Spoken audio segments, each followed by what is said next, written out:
Hello everyone, welcome back to my channel. তো তোমাদের সবাইকে আমার চ্যানেলে স্বাগত জানাচ্ছি।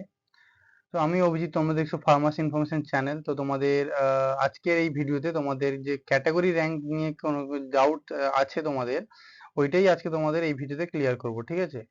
তো ক্যাটাগরি র্যাঙ্ক জিনিসটা কি, এটা কিভাবে আমাদের কাউন্সিলিং এ সাহায্য করছে, যেমন তোমাদের এসসি র্যাঙ্ক, এসটি র্যাঙ্ক অথবা ওবিসি র্যাঙ্ক যেগুলো আছে তোমাদের আদার দেন জেনারেল র্যাঙ্ক, ঠিক আছে, পিএমআর অথবা জিএমআর র্যাঙ্কের ছাড়াও যে সমস্ত র্যাঙ্কগুলো আছে সেগুলো আমাদের কাউন্সিলিং কিভাবে হেল্প করছে, অথবা ওই র্যাঙ্ক বেসিসে কোনো কাউন্সিলিং হয় কিনা, সবকিছুই আলোচনা করবো এই ভিডিওতে, ঠিক আছে? আর জানি তোমাদের এই রিলেটেড অনেকেরই এখনো পর্যন্ত কনফিউশন আছে, ঠিক আছে? তো সেইটাই আমি তোমাদের এই ভিডিওতে ক্লিয়ার করব। কাজেই ভিডিওটা খুবই গুরুত্বপূর্ণ একটি ভিডিও তোমাদের counselling related, category rank related. তো তোমাদের আশা করবো তোমরা সবাই শেষ পর্যন্ত ভিডিওটিকে দেখবে। শেষ পর্যন্ত ভিডিওটা দেখলে অবশ্যই তোমরা বুঝতে পারবে কোনটা ক্যাটাগরি র্যাঙ্ক, ওটা কিভাবে কাজ করে আমাদের কাউন্সিলিং এ, ঠিক আছে? তো বেশি দেরি না করে ভিডিওটা শুরু করি। তো চলো। সো ফার্স্ট অফ অল তোমাদের যেটা হচ্ছে পিএমআর অথবা জিএমআর র্যাঙ্কটা কি, ঠিক আছে? সো পিএমআর মানে হচ্ছে ফার্মাসি মেরিট র্যাঙ্ক, আর জিএমআর কথা হচ্ছে জেনারেল মেরিট র্যাঙ্ক, ঠিক আছে? পিএমআর অথবা জিএমআর দুটোই কিন্তু জেনারেল র্যাঙ্ক, ঠিক আছে? সো পিএমআর মানে হচ্ছে ফার্মাসি মেরিট র্যাঙ্ক, মানে কি তোমরা যে ফার্মাসি কলেজগুলো রয়েছে সেই ফার্মাসি কলেজগুলোতে অ্যাডমিশনের জন্য তোমাদের পিএমআর র্যাঙ্কটা কনসিডার করা হয়, ঠিক আছে? বুঝতে পারলে? GMR rank general merit rank, ঠিক আছে, একে অল্টারনেটিভ ভাবে ইঞ্জিনিয়ারিং র্যাঙ্কও বলা হয়, কারণ জিএমআর র্যাঙ্কের বেসিসে তোমরা ইঞ্জিনিয়ারিং এ অ্যাডমিশন নিতে পারবে, ঠিক আছে? সো পিএমআর আর জিএমআর এর মধ্যে বুঝতে পারলে শুধুমাত্র একটা জায়গায় তোমাদের একটা তফাৎ বা এক্সেপশন যেটা বলতে পারো আছে, যেটা হচ্ছে তোমরা যদি যাদবপুর ইউনিভার্সিটিতে ফার্মাসি পড়তে চাও তাহলে সেখানে তোমাদের জিএমআর র্যাঙ্কটাকে কনসিডার করা হয়, ঠিক আছে? ওখানে কোনো পিএমআর র্যাঙ্ক কনসিডার করা হয় না। আর বাকি শুধুমাত্র যাদবপুর ছাড়া বাকি সমস্ত ফার্মাসি কলেজ বা ফার্মাসি ডিপার্টমেন্ট যেখানেই তুমি ভর্তি হও না কেন সেখানে তোমরা ডব্লিউবিজিই এর পিএমআর র্যাঙ্কের বেসিসে ভর্তি হতে পারবে, ঠিক আছে? সো এইটা হচ্ছে তোমাদের পিএমআর এবং জিএমআর র্যাঙ্কের কথা বললাম। এবার হচ্ছে ইম্পর্টেন্স অফ পিএমআর এবং জিএমআর র্যাঙ্ক, আমাদের পিএমআর এবং জিএমআর র্যাঙ্কটা আমাদের কাউন্সিলিং কিভাবে কাজ করছে।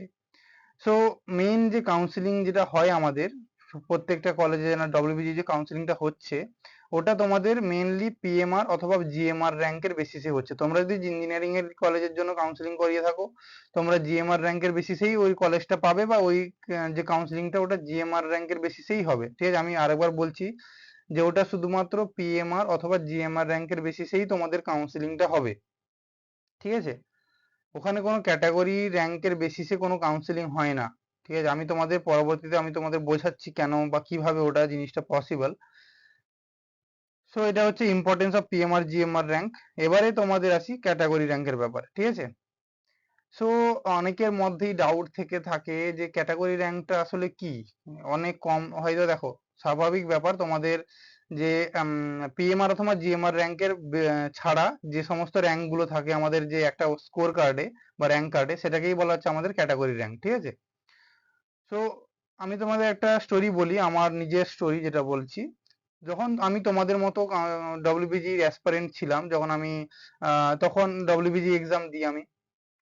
তো সেখানে কি হয়, আমার দুটো র্যাঙ্ক, অবশ্যই আমার একটা ক্যাটাগরি র্যাঙ্কও আছে এবং তোমাদের পিএমআর বা জিএমআর র্যাঙ্ক যেটা এসছিল, ঠিক আছে? এবারে কি হয়েছে, একটা মজার কথা শোনো। আমি আমার মধ্যেও এই কনফিউশনটা ছিল, তোমাদের অনেকের যেরকম কনফিউশন আছে আমার মধ্যেও তখন ছিল, স্বাভাবিক ব্যাপার ওটা। তো তখন কি হয়েছে, আমার সম্ভবত 1000 সামথিং কোন একটা ক্যাটাগরি র্যাঙ্ক এসেছিল, ঠিক আছে? তো তখন আমি বেজায় খুশি। কারণ কি, আমার 1000-এর মধ্যে র্যাঙ্ক এসছে, তো আমি তোমাদের কি বলে যাদবপুর ইউনিভার্সিটিতেও তো সুযোগ পেতে পারি, ঠিক আছে? তো তখন এই ধারণাটা ছিল প্রথমে। তো সেখান থেকে আমি ধীরে ধীরে আমার টিচার্সরা অথবা আমি তোমাদের মতো কলেজে ভিজিট করার পরে কলেজের থেকে আমি জানতে পারি যে আমাদের ক্যাটাগরি র্যাঙ্ক আসলে হচ্ছে কি, তোমাদের যতজন, ধরো সাপোজ আমি বলি তোমাদের ওবিসি ক্যাটাগরি আছে, তো ওবিসি ক্যাটাগরি যতজন স্টুডেন্ট পরীক্ষা দিয়েছে তাদের মধ্যে তোমার র্যাঙ্কিংটা বোঝানোর জন্য ওবিসি র্যাঙ্কটা তোমাদের দেওয়া হয়েছে। সাপোজ কারুর ওবিসি র্যাঙ্ক এলো 500, ঠিক আছে, 500 ওবিসি র্যাঙ্ক। তো তার মানে হচ্ছে সে টোটাল যে ওবিসি ক্যান্ডিডেট যারা পরীক্ষা দিয়েছে তার মধ্যে 499 জনের পরে আছে 500 নম্বরে, ঠিক আছে? আশা করি বুঝতে পেরেছো। আমি আরো সহজ করে বোঝানোর চেষ্টা করছি তোমাকে, একটু মন দিয়ে বোঝো, আশা করি বুঝতে পারবে, ঠিক আছে? সো এরকম সেম ওবিসি যেরকম বললাম আমি, এসসি এর জন্য সেম, এসটি এর জন্য সেম। তোমাদের যে পজিশনটা ক্যাটাগরি র্যাঙ্কের বেসিসে, মানে ক্যাটাগরি স্টুডেন্টদের ভিতরে তোমাদের যে র্যাঙ্কটা বোঝানোর জন্য এটা ক্যাটাগরি র্যাঙ্কটা দেওয়া হয়েছে, ঠিক আছে? এটাতে কোনো কাউন্সিলিং এর একটা মেজর ফ্যাক্টর কাজ করে, সেটা আমি তোমাদের বলছি। কিন্তু কাউন্সিলিং এ এই র্যাঙ্কের বেসিসে তোমরা কোনো কলেজ পাবে না। তোমরা যখন কলেজ পাবে ওটা পিএমআর অথবা জিএমআর এর র্যাঙ্কের বেসিসেই পাবে, ঠিক আছে? এখানে তোমাদের টিএফডব্লিউ কেও কনসিডার করতে পারো, আমি এখানে কনসিডার লিখিনি, তো তোমরা এখানে টিএফডব্লিউ ও সেম, ঠিক আছে? এসটি, এসসি, ওবিসি, টিএফডব্লিউ, ইডব্লিউএস যত ক্যাটাগরি আছে সব একই রকম ভাবে কাজ করে, ঠিক আছে? এবারে তুমি বলবে যে তাহলে ক্যাটাগরি র্যাঙ্ক দেওয়ার গুরুত্ব কি, বা ক্যাটাগরি র্যাঙ্ক নাও দিলে হতো, কেন দেওয়া হচ্ছে ক্যাটাগরি র্যাঙ্ক? এবারে আসি তোমাদের ইম্পর্টেন্সের ব্যাপারে। তো যে ক্যাটাগরি র্যাঙ্কটা আছে, সাপোজ দেখো আমার কাছে একজন আছে জেনারেল স্টুডেন্ট, জেনারেল র্যাঙ্ক, তার কোনো ক্যাটাগরি নেই, ঠিক আছে? আর একজন আছে তোমাদের ওবিসি বা এসসি বা এসটি, যে কোনো একটা ক্যাটাগরির স্টুডেন্ট আছে, ঠিক আছে? টিএফডব্লিউ হতে পারে, যে হোক। সো একটা কলেজ, ঠিক আছে, এই কলেজটার জন্য জেনারেল যে স্টুডেন্টটার জন্য যে কাট অফটা যাবে, সাপোজ আমি ধরলাম 10,000 কাট অফ গেছে, ওই মানে 10,000 র্যাঙ্কে একটা জেনারেল স্টুডেন্ট ওই কলেজটা পাবে। এটা একটা ধরো কাট অফ যেটা বলা হয় ওটা হচ্ছে নির্ধারিত করা আছে। তো সেই কলেজটাকে যে ক্যাটাগরি র্যাঙ্কের যে স্টুডেন্টটা আছে ওর জন্য একটু র্যাঙ্কটা বেড়ে যায়, ঠিক আছে? যেমন ধরো স্টুডেন্টটা 10,000 র্যাঙ্কে, জেনারেল ক্যাটাগরি স্টুডেন্টরা 10,000 র্যাঙ্কে ওই কলেজটা পাবে, তখন যে ওবিসি ক্যান্ডিডেট আছে সে পাবে ওই হয়তো ওটা 12,000 র্যাঙ্ক অব্দি ওটা যেতে পারে। যদি এসসি হয় তাহলে ওটা হয়তো 15,000 র্যাঙ্ক অব্দি যেতে পারে। যদি এসটি হয় তাহলে ওটা হয়তো 20,000 র্যাঙ্ক অব্দি ওই কলেজটা একজন এসটি স্টুডেন্ট পাবে, ইকুইভ্যালেন্ট টু দ্য জেনারেল স্টুডেন্টের যে 10,000 র্যাঙ্ক, ঠিক আছে? আশা করি বুঝতে পেরেছো। যদি আরেকবার তোমাদেরকে বোঝাই, সাপোজ একজন স্টুডেন্ট, তার র্যাঙ্ক তোমার হচ্ছে 15,000 র্যাঙ্ক হয়েছে, ঠিক আছে? ডব্লিউবিজিই তে পিএমআর র্যাঙ্ক 15,000। তো সবাই এনএসএইচএম কলেজের নাম শুনেছো, ঠিক আছে? তো এনএসএইচএম কলেজে যে এইবারে ধরো একটা কাট অফ এসছে, সাপোজ অ্যাজিউম করছি, এটা হবে না, আমি তোমাদের অ্যাজিউম করে বলছি, আবার পরে বলবে না এত কম কাট অফ কেন গেল, ঠিক আছে? তো এনএসএইচএম কলেজে তোমাদের এই বছরে ধরো কাট অফ এসছে, কাট অফ হয়তো যাবে যে জেনারেল স্টুডেন্টদের জন্য 15,000 পুরো কাট অফ যাবে, বা 16,000 কাট অফ যাবে, ঠিক আছে? সেক্ষেত্রে ওই কলেজে ওই যে স্টুডেন্টের কথা বললাম সে 15,000 র্যাঙ্ক করেছে, মানে ওই কলেজটা ও পেয়ে যাচ্ছে। এবারে সেখানে একটা ওবিসি স্টুডেন্ট আছে, তার হচ্ছে 18,000 র্যাঙ্ক আছে, ঠিক আছে? সেখানে এসসি স্টুডেন্ট 20,000 এবং এসটি স্টুডেন্ট 25,000 র্যাঙ্ক আছে। এইরকম ভাবে তোমার যখন ওই কলেজের যে কাট অফটা ওটা জেনারেলদের জন্য 16,000, ওবিসিদের জন্য 20,000, এসসিদের জন্য হচ্ছে 24,000, আর এসটিদের জন্য হচ্ছে 30,000, এরকম কাট অফ। মানে ক্যাটাগরি র্যাঙ্কের কথা বলতে ওখানে তোমাদের কাট অফে রিল্যাক্সেশন দেওয়া হচ্ছে, সহজে বোঝো। যে ক্যাটাগরি র্যাঙ্ক যেটা তোমাদের কনসিডার করা হয় ওটা তোমাদের ডব্লিউবিজি কাউন্সিলিং এ যে ক্লোজিং র্যাঙ্ক, যেটা তোমাদের ওই র্যাঙ্কের মধ্যে থাকতে হতে পারে, ওইটা তোমাদের ক্যাটাগরিদের জন্য একটু একটু করে বাড়িয়ে দেওয়া হচ্ছে, ঠিক আছে? জেনারেলদের জন্য যেটা হচ্ছে তার থেকে একটু বেশি হচ্ছে ওবিসি, ওবিসির পর এসটি, তারপর এসসি, এরকম ধীরে ধীরে এসসি এসটি যেরকম আছে ওরকম বাড়িয়ে দেওয়া হচ্ছে, ঠিক আছে? এটা হলো তোমাদের ক্যাটাগরি। আশা করি বুঝতে পেরেছো। যদি না বুঝতে পেরে থাকো, যদি কোনো কিছু এরপরেও যদি কিছু ডাউট থেকে থাকে অবশ্যই কমেন্টে জানিও, ঠিক আছে? আরেকটা যেটা বলার, এটা আমি তোমাদের টিএফডব্লিউ র্যাঙ্কের কথা এখানে বলছি না, কারণ টিএফডব্লিউ কথা অর্থ হচ্ছে টিউশন ফি ওয়েভিয়ার, যেখানে তোমাদের কোনো কলেজে যদি তোমরা টিএফডব্লিউ সিট পাও তাহলে তোমাদের সব টিউশন ফিসটা অফ হয়ে যায়, ঠিক আছে? মানে টিউশন ফিস বলতে কি, তোমরা একটা কলেজের কোনো একটা লিস্ট দেখবে, ফি স্ট্রাকচার দেখবে, সেখানে তোমাদের টিউশন ফিস লেখা থাকে, ওইটাই সব থেকে বেশি হয় প্রতি সেমিস্টারে, প্রায় 50,000 করে যদি হয় তাহলে ওটাই তোমাদের 8টা সেমিস্টারে কাজ অনেকটা হয়ে যায়, 4 লাখ টাকা মতন।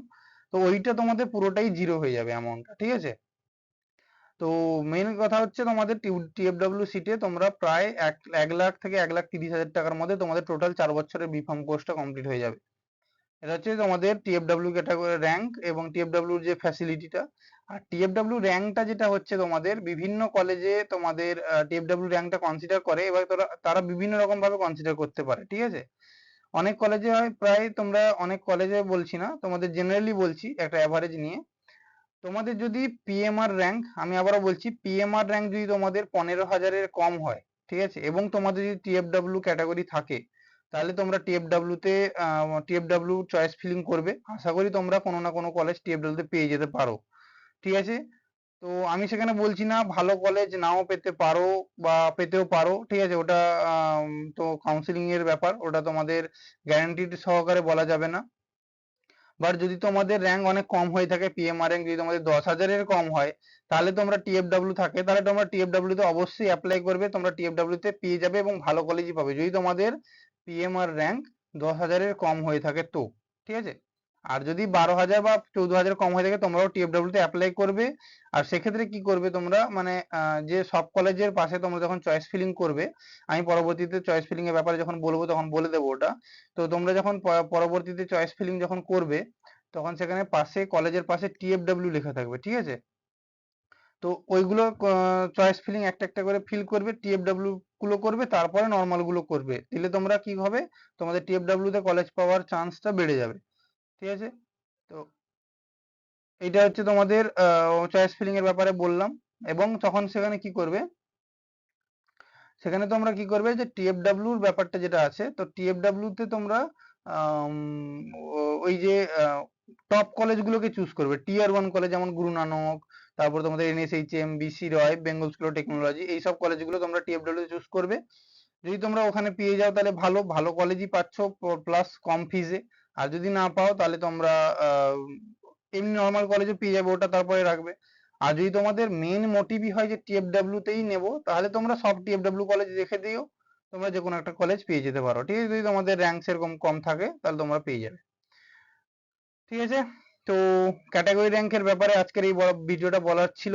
আশা করি তোমাদের ভিডিওটা ভালো লেগেছে, এতক্ষণ দেখার পর্যন্ত তোমাদের থ্যাংক ইউ।